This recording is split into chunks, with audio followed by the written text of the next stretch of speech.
Hello folks, this is Steve. Today we are going to be opening up a draft booster box of Zendikar Rising.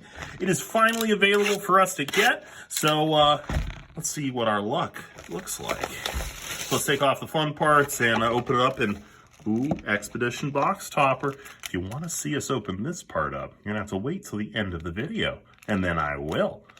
Alrighty people, so we got 3 big old stacks of Zendikar Rising to open up. So one, all with Nisses on top. So I think that does bode well for us, really. Maybe Nissa will be in one of these packs, or alternate art would be really nice. So let's just start opening packs up. At first, we're going to go through the commons and uncommons a little bit more, and then we'll get away from that. So Resolute Strike, good in the Warriors deck. Deliberate, just a good card.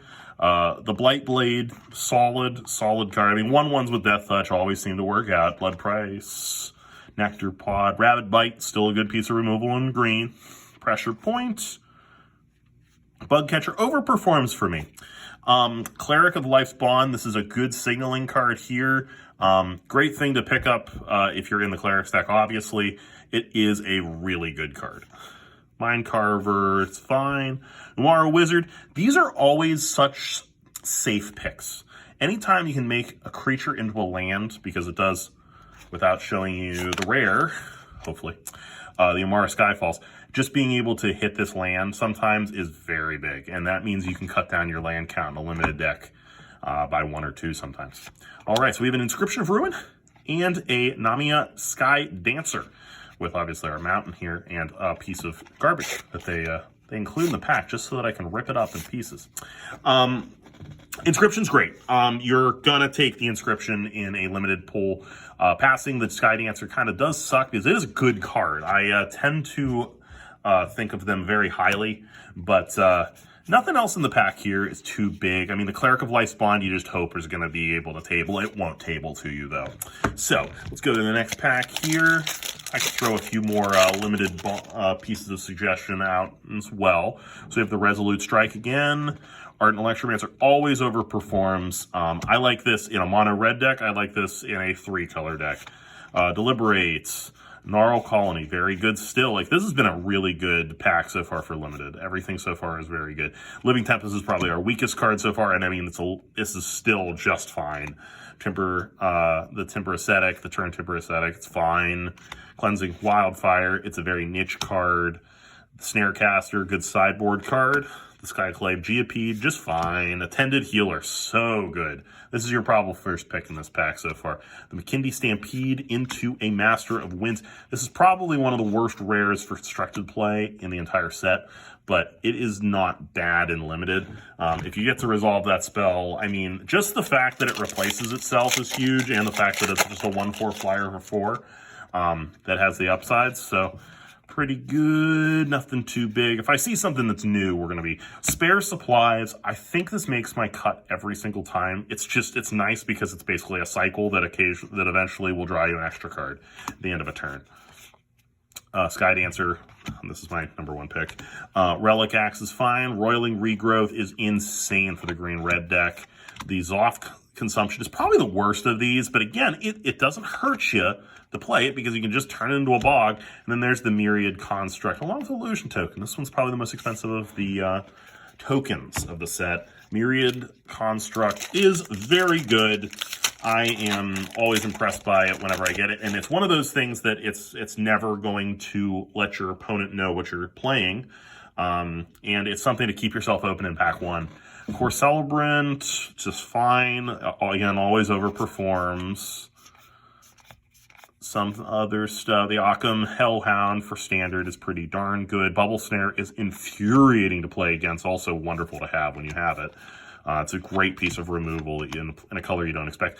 Canyon Jerboa. It's so cute. Little mousy guy, but very good as well.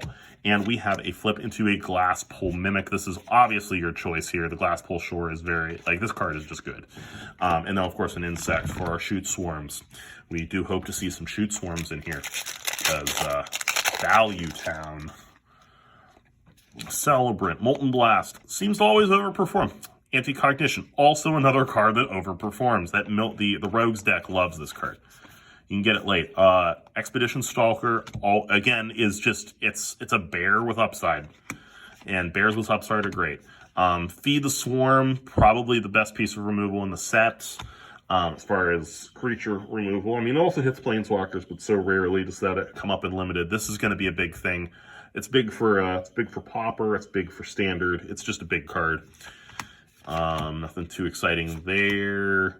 Oh, Lull Mage's Domination. This is probably your first pick right now. It's very, very good. Any type of mind control effect in Limited is just a bomb. It's an instant 2-for-1, and the tempo shift is insane. Kazul's Fury and a Craig Plate Baloth and a Might of Marasa. This is your pick in Limited. I know it says 7, but this is a slower than expected format. For Zendikar has historically been a plane that is very fast. This is one of the slower metagames I've seen as far as Limited goes. Now, it's constructed, that's entirely out the window. All right, we have an Archpriest of Iona. Very solid card, not very value-oriented. More garbage to rip up. This is great. I love that they include garbage in their packs. It's so nice. I know that it's an advertising for you, so if anyone is saying that right now, I understand. But you don't really need to advertise to this. It's been around for so long. I don't think so. This is the Wind Robbers, just great. Look for this to be some type of expensive card eventually. Like, I think this is going to eventually be $1 or $2. All right, Linvala, just very good. I mean, you're not going to beat that. Again, it's a hard card to beat in Limited, but it's, I mean, it's a 3/3 flyer for 3 mana. That's kind of silly. Yeah, it's above the curve, certainly. Okay, there's a Spitfire Legak alternate art. Here he's Bindings, your best, probably one of the best pieces of common removal, apart from Feeding Frenzy. And we have a Seagate Restoration that flips into Seagate Reborn. This is the worst of the flip cards, unfortunately, in my opinion. Namely because it costs 7 mana to do this action that allows you to maybe draw 3 or 4 cards. Like, that's your upside. The fact that it is a land is not nothing. Believe me, that is a big factor into it being half decent. But it is a far cry away from the other mythics in this set. All right, so we have a disruption into Verazul, the Split Current. I think this card is wonderful and Limited. It is just meh in Constructed. It is certainly not a Hydroid Krasis. I'm telling you that now. So right now, I would be a little, like, we're not even a third through the box, so I have no comments yet. Nothing to say yet. But, okay, this card in Limited is absolutely one of the best cards in the set. It puts you into the Wizards deck, but man, does it, like, it always performs. If you can get, like, 2 of these online, you're not going to lose the game. All right, Tazri, there we go. There's a Mythic. So there we have something to have been happy about there. Tazri being a very, pretty easy card to make work. I mean, obviously it wants you to be into Wooburg, possibly, but, I mean, you can always pay the alternate costs and just make it in, like, a 2-color, maybe a 3-color deck to kind of help make the Tazri worth it.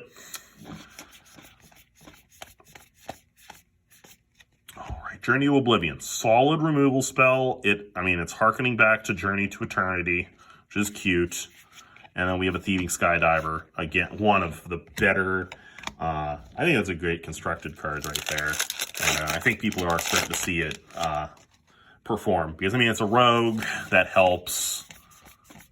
All right, so we're at the bottom of the first third of the box.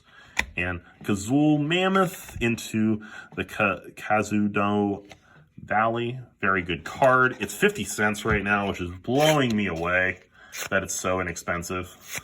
Because I think that card just is slotted so well into the mono green deck. But I mean, that's what happens when Paper Magic is not really something we're able to do that much of today.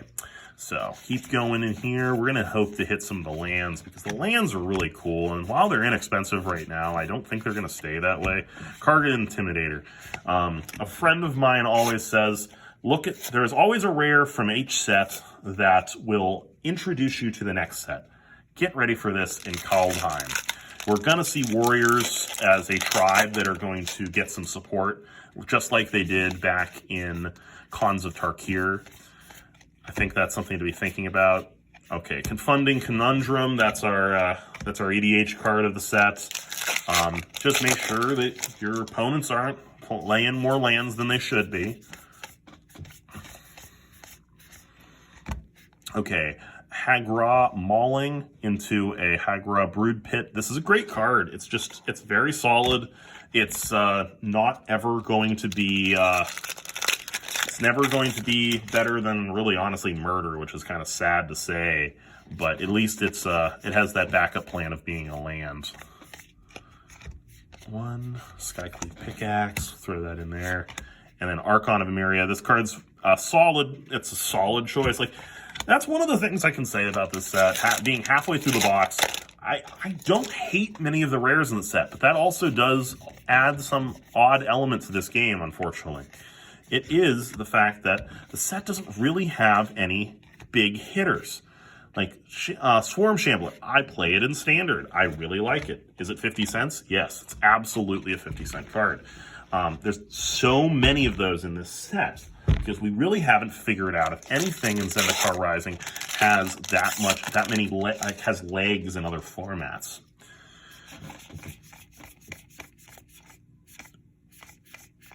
All right, so we have a Wayward Guide Beast, pretty solid. It's a deck, people. It's a deck. I mean, you can run 1 and 2 drops and just keep returning said land to your hand, and it really won't hurt you tempo-wise. Inscription of Abundance, probably the worst of the inscriptions. And nah, I'll take that back. The red one's not great. That inscription at least is instant speed. That is a marketable point for it. All right, here we go. So we have a Craig Crown pathway into the Timber Crown pathway, and a Black Bloom Rogue into a Black Bloom Bog. One of my favorite rogues. If you're going to be playing limited with rogues, it's one of the safer picks to make, because it's going to help you make your land drops when you need land drops, and it's going to help you do other things cool too. All right, so we have an Inscription of Insight and a full art Crag Crown pathway. Full art, which is pretty sick. So there you go. There's a full art there, people. That's pretty nice. I wish they were more expensive. These full arts aren't expensive. So if you're looking at investing right now in Magic, that would be somewhere I would definitely be pointing you, is to consider the implications of getting yourself some great... There we go. Skyhawk Scavenger, awesome card. Everyone was talking about that being like the Tarmogoyf of the set. Because it's a Tarmogoyf plus a Vampire Nighthawk. But obviously it looks at your opponent's graveyard. Solid card. It's definitely seeing play in the Rogues deck, because guess what? It's a Rogue. All right, nice. So there's our another alternate art for us. We're actually going to keep the illusion. There's our Jace Mirror Mage. Cannot determine if this card is phenomenal or not. I think time will tell on Jace to see if we're going to be doing anything major with the guy. It's very hard for a 3-drop Jace to not be good, and currently he's sitting at he's stinging sub $5 right now, so I would definitely be considering picking up copies of him, especially the alternate art, if you think you're going to end up playing him, because I think the alternate art is also quite cheap. I'm mostly interested in seeing if he can slot into a blue-white control or a blue-black control deck in any form. There's a double rare pack there. Lithoforming, not a great card, but not a bad one either. And Tabarak's Hope's Demise. As you saw, I'm holding on to these lands.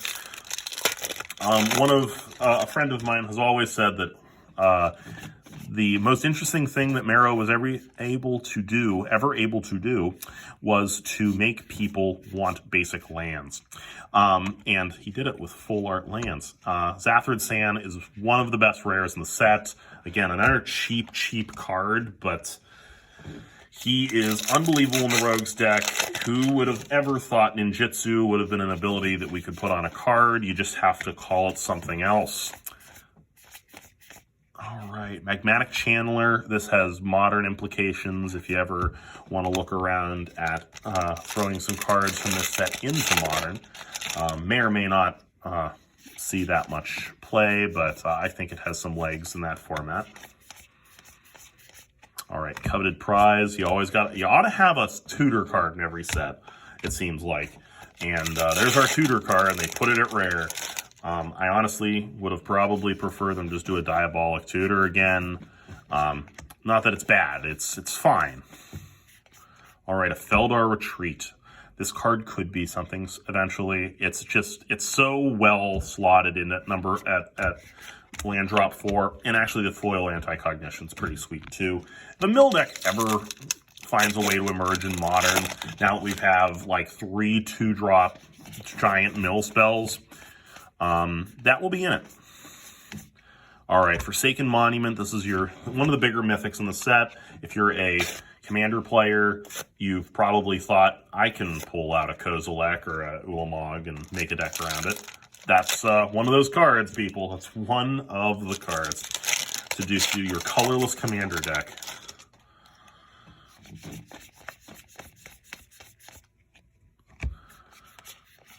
All right, full art clear water pathway into a murk water pathway. Very good looking, plus for forest, obviously. What's nice about opening these boxes is you're going to get enough basic lands in a box that you're going to be able to basically do any of your basic lands that you want for the setup like this in full arts, which is cool. Foil Spitfire Legacne alternate art. I've been holding on to these. Just any of the alternate arts in foil is pretty sweet. I know that they're available in the collector's booster boxes, but it does not mean that you shouldn't still hold on to them. It's something different. Different is good. I'm just saying. All right, Skyclave Shade in the alternate art, and a Surefoot Infiltrator. Definitely a good limited card. Not good in standard. I do not think I would advocate you playing it. All right, we're in the final 3 packs. We want to hit another alternate art Planeswalker at this point, I think. I'll definitely take just flip lands. All right, so we have our giant Leviathan Crab in there. So second to last pack. If you enjoyed this, make sure you like, share, and subscribe. If you didn't enjoy the video, let us know why. We can't get better without your help, so letting us know why, along with your thumbs down, will always help out. And last pack. This can be the redeeming part of the pack here. So 1, 2, 3, 4, 5, 6, 7, 8, 9. We have a foil. That's cool. We have a flip card. We have a forest. 2. There we are, people. There's Nissa. Sitting right at the back of the pack. With the stalker right behind. Very cool. All right, guys. So you watch till the end. That means you get to see us open this. This is the cool thing. This is the exciting thing. We really just want to hit a Prismatic Vista or a Cavern of Souls.